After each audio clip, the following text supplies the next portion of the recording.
She thought the boy bleeding in her barn was just another orphan, until Apache riders bowed at her doorstep, and the richest chief in the West came to repay a forgotten widow. The sun had already dipped behind the low hills, casting a burnished orange over the dying grass that surrounded the old Whitaker homestead. Wind slipped through broken slats in the fence and rattled the shutters of the farmhouse that had long outlived the woman who still called it home.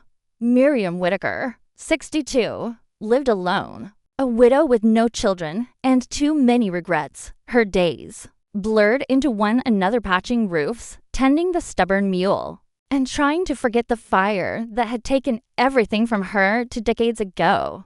The barn, like her soul, was scarred but standing. That evening, as Miriam stirred a pot of beans over a wood stove, a faint rustling came from the barn.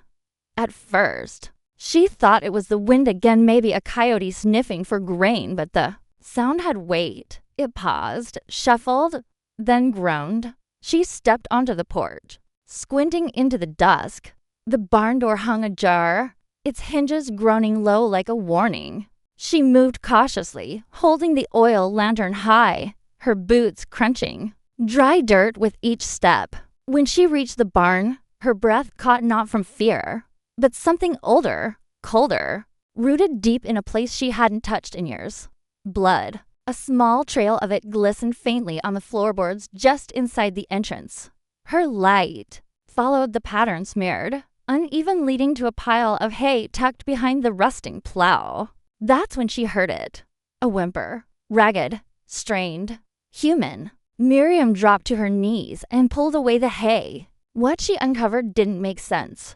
A boy, no older than 8, barefoot, dressed in torn hide trousers, shirtless, and covered in dust. His left side was caked with dry blood, a deep gash running down from his shoulder to his ribs. His face was streaked with tears, though his eyes were glassy, half-conscious, half-dreaming. But it was the pendant around his neck that stole Miriam's breath.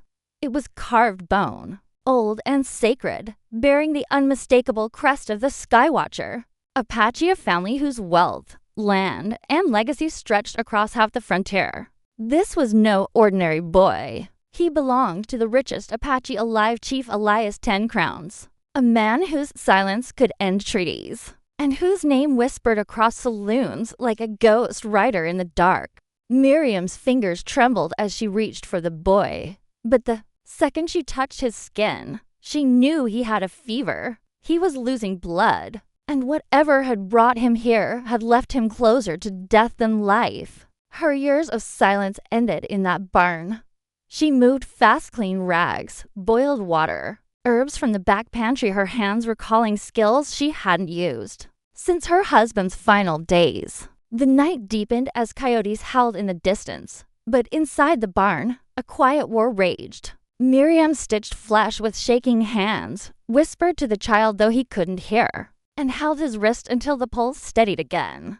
By morning, he was still alive, but only just. She didn't sleep that night, not a wink. She sat near the boy, her rocking chair pulled into the barn, the lantern dimmed low. And as the first rays of dawn kissed the field outside, she realized something dangerous. Whoever left that boy bleeding in the dirt would come back to finish the job. And if they found him here alive, Miriam Whitaker would no longer be forgotten. She'd be the woman standing in their way. The sun clawed its way over the ridgeline, spilling hard light across the cracked land like judgment. Miriam had covered the barn windows with grain sacks to keep the light and curious eyes out. The boy was still asleep, curled beneath a patchwool blanket, his breathing shallow but steady. She checked the wound 3 times by dawn, pressing cool cloths to his brow, replacing them with fresher ones dipped in her last bottle of spirits. Each time she touched his skin, the warmth told her the fever hadn't broken. Her hands trembled as she made coffee, something she hadn't done since Roy died. Her husband had loved it strong and bitter, brewed over flame and sipped on the porch while dust storms rolled in. But this morning, Miriam didn't sit. Her eyes stayed on the hills, her ears tuned for hoofbeats. Something about the boy's appearance haunted her, not just the violence, but the silence. He hadn't cried out. He hadn't screamed. Whatever pain had driven him to crawl into her barn had carved its way into his soul. Long before it touched his flesh, she was no stranger to loss. But the boy, he was a reminder that the world hadn't stopped spinning in her years of solitude. Trouble still rode the plains, cloaked in greed, hate, and secrets. Late that morning, the sheriff's deputy passed by on his usual ride into Cottonwood Hollow. Miriam watched from the porch, keeping her face hidden under her wide-brimmed hat. She hadn't told a soul what she found. Not yet. Trust wasn't easy to come by when the world had already taken everything from you once. Besides, something told her this wasn't a matter for lawmen. This was deeper, older. Apache deep. By midday, the boy stirred. He didn't speak, but his eyes opened and locked on hers with a depth that startled her. There was no fear, only exhaustion and a strange flicker of knowing. His fingers reached toward his side, instinctively protective of the carved pendant. Miriam gently pushed his hand away and offered him a ladle of water. He drank. Not much, but enough to ease her heart. Then he fell back asleep. That evening, a cloud of dust rose on the horizon, thin, fast-moving, and purposeful. Miriam narrowed her eyes. A single rider, not a traveler, a scout. She ducked into the barn and checked the boy's pulse. It was stronger, still not safe to move, but no longer dying. She wrapped the pendant in an old tobacco pouch and hid it beneath a falls floorboard by the horse stall. Then she covered the child with sacks of grain, making it appear like nothing more than feed storage. By the time she stepped back onto the porch, a lean man in a black coat had dismounted. His boots hit the ground soft and deliberate, like a predator testing the earth. He was tall, sharp-jawed, and far too clean for a dusty ranch. His eyes scanned everything: the dry trough, the barn roof, the way her hands stayed folded against her apron. He tipped his hat. "Evenin', ma'am," she nodded.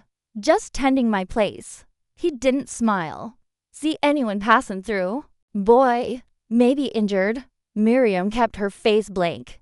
"Ain't seen no one." He studied her for a moment longer than comfort allowed. Then he nodded, mounted up, and rode off just far enough to keep her guessing whether he was gone for good. As dusk approached, Miriam moved the boy into the cellar, where the air was cool and hidden from sight. She wrapped him tight and whispered stories she hadn't told in years about a garden that once bloomed beside the barn, about the laughter that once echoed in the fields, about the husband who planted every seed with his bare hands. And through it all, the boy slept. But outside, shadows grew long, and the scout's boot prints lingered in the dirt like warnings. Whatever had torn this child from his people wasn't done. And by giving him refuge, Miriam Whitaker had unknowingly stepped into a storm that had been gathering for years. The cellar was dark and still, but not quiet. Miriam could hear the wind scouring the plains above her and the distant caw of vultures circling somewhere beyond her land. The boy had made it through the fever's worst night, but now his dreams came heavy and violent. He stirred in his sleep, murmuring in a language Miriam didn't speak but understood all the same, a language of pain, loss, and a warning to old for his young voice. By morning, he was alert, weak, but watching. She tried to feed him again, this time with softened oats and boiled squash, but he only nibbled. His eyes flicked toward the cellar stairs, as if expecting someone to descend. Miriam followed his gaze, heart pounding. Nothing came. Still, she didn't take chances. She moved supplies downstairs, set traps around the property, and saddled her old mule with enough food and water for 3 days just in case. She'd lived in silence too long to ignore what her instincts screamed now. They were being watched.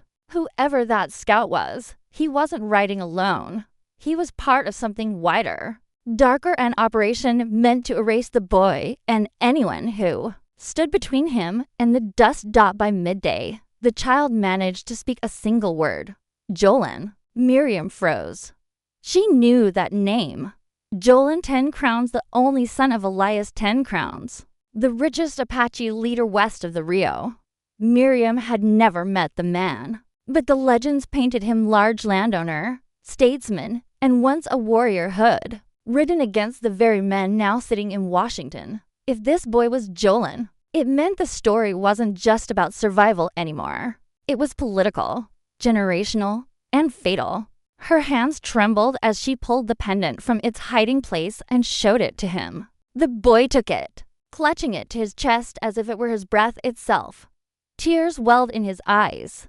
He nodded. Once, that night, Miriam didn't sleep. Instead, she penned a letter her first in years and addressed it to an old friend, Alma Rainwater, a mixed blood nurse, who once served on the edge of Apache lands and still held ties to the 10 Crowns clan. Miriam had stitched up Alma after a raid gone wrong decades ago, and the two had exchanged firewood, herbs, and secrets since then.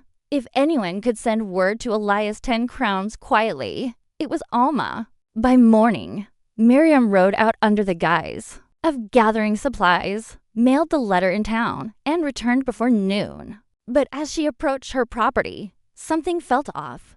Her gate was open, the mule was uneasy, and a column of smoke curled from her barn. She dropped the reins and ran.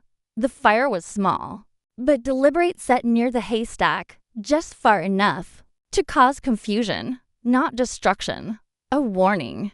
Inside the barn, her tools were missing. The trapdoor to the cellar had been forced, but not opened. She hurried down the stairs. The boy was there, eyes wide, crouched in the dark with the pendant wrapped around his palm like a shield.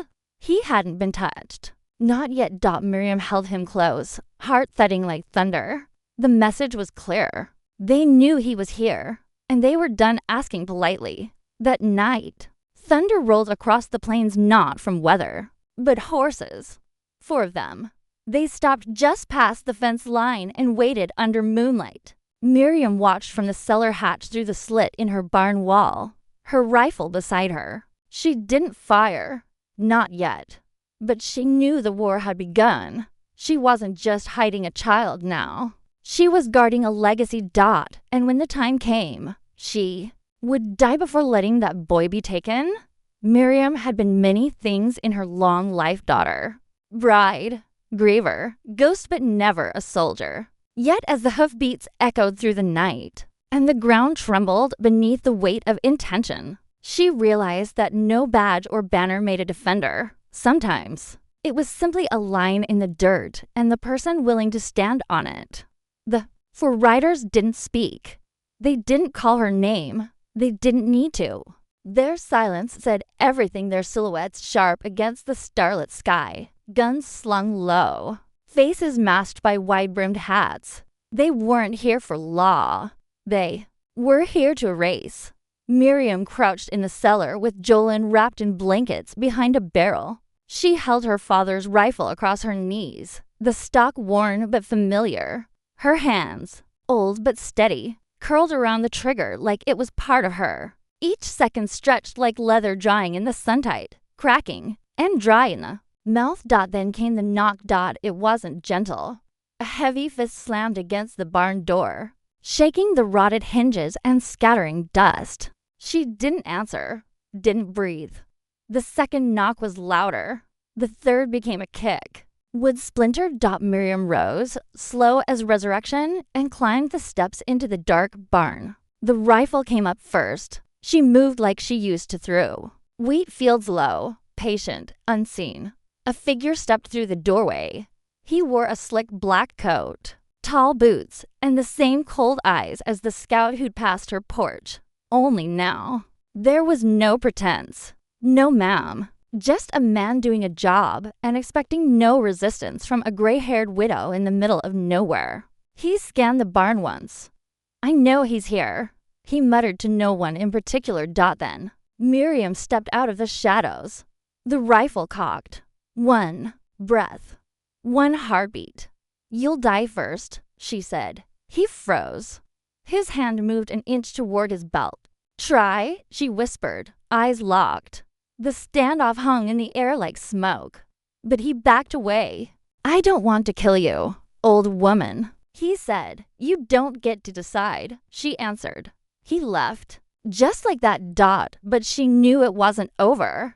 Before dawn, 2 shots cracked across the fields. Not at her, but near the well. A warning. A line crossed. They were testing her resolve. She stayed up with Jolin, who now refused to sleep. His eyes, sharp and ancient, never left the trapdoor. He gripped his pendant tighter, whispering things she couldn't understand, names, maybe, prayers, or memories. By morning, the riders were gone.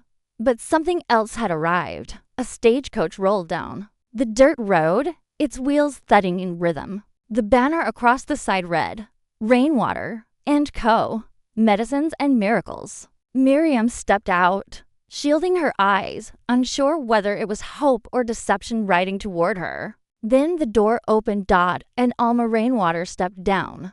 Still tall, still proud, braids streaked with gray now, but her eyes sharp as ever. She wore a shotgun strapped to her hip and a black bag slung over her shoulder. She didn't smile, but her presence filled the land with something forgotten. Alma walked up to Miriam without a word and embraced her.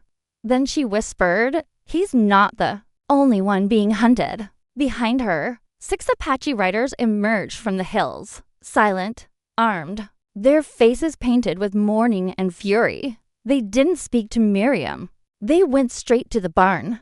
And when they saw Jolin, they dropped to one knee. Elias 10 Crowns had sent them. But the message was clear. If he wanted his son back alive, he'd better be ready to bury some men first. The wind shifted that morning, rolling in heavy from the south like it carried the breath of war. The Apache riders stood guard in a half-moon round Miriam's barn, their horses tethered, their rifles cradled loosely in strong arms. Their faces gave nothing away, men hardened by exile and memory, bound by an unspoken oath. They didn't speak unless necessary, but their presence said what needed saying. Jolin was not alone anymore. Inside the cellar, Alma Rainwater tended, the boy with practiced precision. She crushed herbs, stitched the remaining wound with a cleaner hand, and sang under her breath in the old tongue. Jolin responded not with words, but with stillness. His eyes closed, his breathing deepened. The fever had broken. Miriam stood in the doorway, her frame silhouetted by the morning light. Alma didn't look up. "You saved a prince, Miriam." Miriam shook her head. "I saved a child." But they both knew the truth ran deeper. By midday, a rider came, this time dressed in bone-white buckskin, with eagle feathers at his shoulder and silver medallions around his neck. He rode a jet-black stallion and bore a staff carved with the image of the sky. When he dismounted, even the other Apache bowed their heads. It was Elias 10 Crowns himself. Time had not dulled him. He moved like a storm and carried silence the way others carried rifles. His eyes, the color of desert stone, scanned Miriam once and then shifted to the barn. He said nothing until he entered the cellar. And then his voice broke. One word, "Jolin." The boy stirred. His eyes fluttered open. Recognition bloomed. He reached up, and Elias knelt beside him, drawing him close. There were no tears, only the soft thud of their foreheads meeting, their spirits intertwining like roots in ancient soil. Later, Elias emerged and stood beside Miriam. "You sheltered him when no one else would," he said. Miriam folded her arms. No child should die in the dirt. He studied her face, then offered a small nod. "And yet, many have." She turned toward the horizon.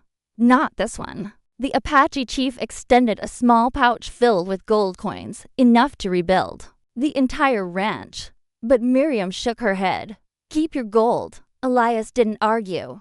But what followed wasn't peace. That night, while the Apache made camp and Miriam rested inside the house, the riders returned, not scouts, not mercenaries, killers. 6 of them, faces covered, guns drawn.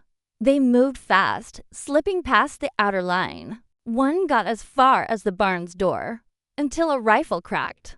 Then another. Then silence. The Apache didn't miss.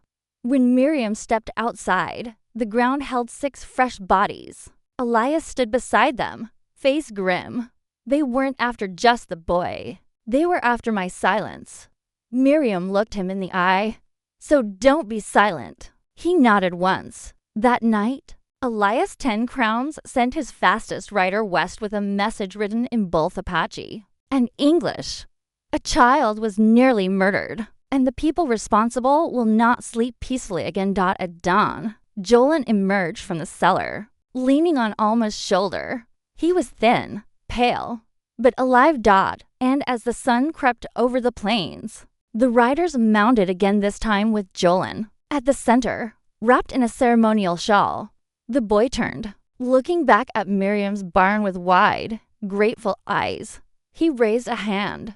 No words, just a gesture that meant more than speech.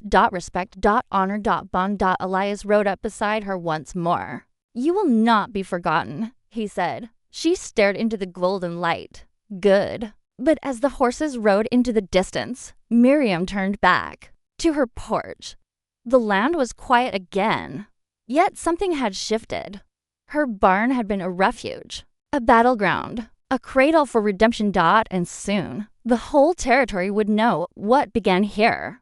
Because when you protect what others abandon, you don't just make history, you make legend. Weeks passed. The rains came late that season, washing dust from the hills and painting the grasslands in shy shades of green. But nothing grew faster than the story's tales that traveled from taverns to trading posts, stitched by whispers and carried by strangers. They spoke of a wounded child with royal blood crawling through the wilderness alone, of a gray-haired widow who stood between him and death, of Apache warriors who bent the sky to find their prince, and of men who came with rifles and didn't leave with breath.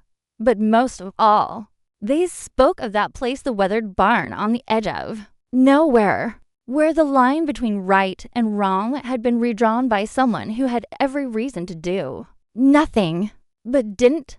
Miriam didn't chase the stories. She didn't answer the knock when newspaper men came, didn't welcome the town preacher who came offering praise after years of silence, didn't even write back to the mayor who sent word proposing a plaque in her honor. She didn't want a statue. She wanted peace. The barn had been repaired by hand, not hers. The Apache had said builders, quiet men with deep eyes who worked in reverent silence. They rebuilt the beams with sacred cedar, added carvings in the rafters, symbols older than the ranch itself. When they finished, they didn't say goodbye. They simply left a single braid of horsehair on the gate latch, a sign of eternal protection. And then one morning, something happened that changed everything again. A wagon rolled up the dirt road painted blue with a clean canvas cover.